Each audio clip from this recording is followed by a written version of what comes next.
За сайн байцгаана уу та бүхэндээ 6 сарын 21-ний өдрийн мэндийг хүргэе. За би одоо нөгөө тайраад ингээ шорон шигтгсэн нимбигнийхээ модыг ингээд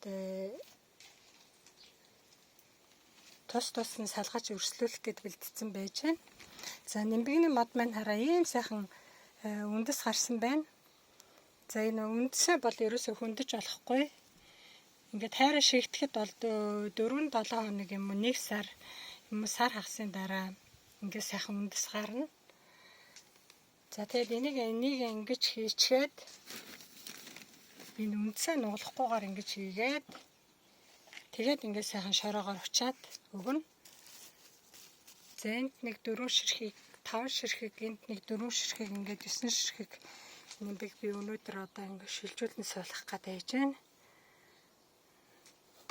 За тэгээд та бүхэндээ бас амжилт хүсье. Нимбигнийхэн модыг ингээд шилжүүлээд ялангуяа хавар юм уу намар бол ер нь сайн. Гэхдээ жилийн 4 улиралд өвлж гсэн болно доо.